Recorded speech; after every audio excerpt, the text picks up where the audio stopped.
So, yan, dahil yung panganay namin ay ilang gabi ng natulog sa kanilang tiyahin sa kabilang bahay.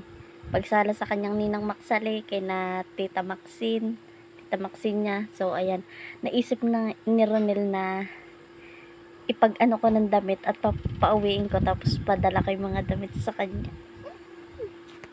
Tara na, guys. Guys, na ipagbalot ko na siya ng mga damit.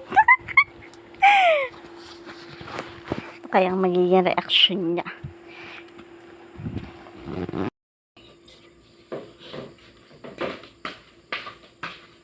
Alteya! Trisha May!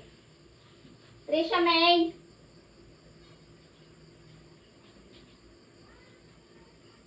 Alteya! Magan mo ah. Ha?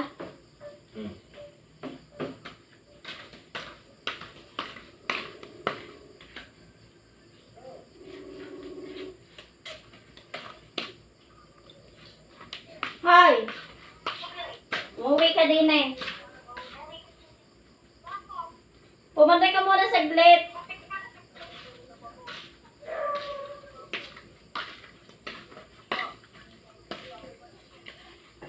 Hindi na pa nakahanga.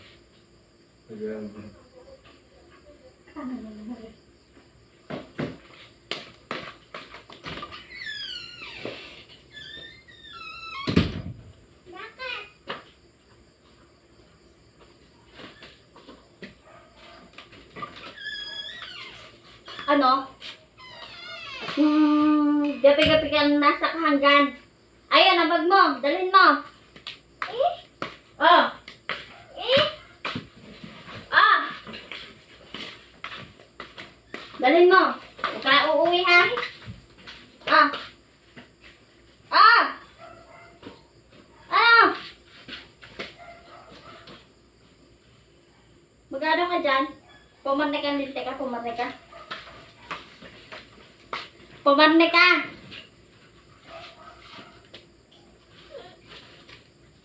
Ari pa ang uniform mo.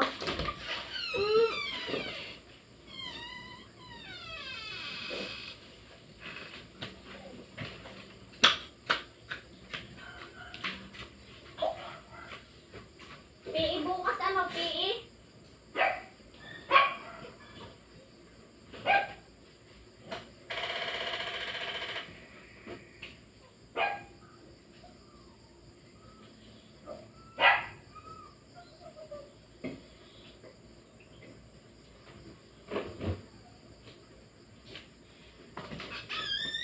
Ah, ang PE uniform mo.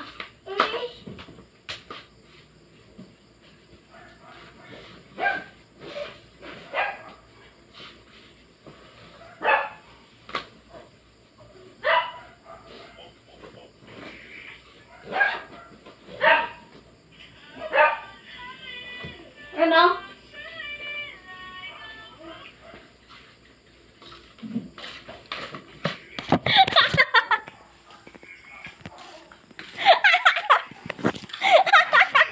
It's a prank! It's a prank! Iyakin! Tanyo guys, iyak ko si Alteya.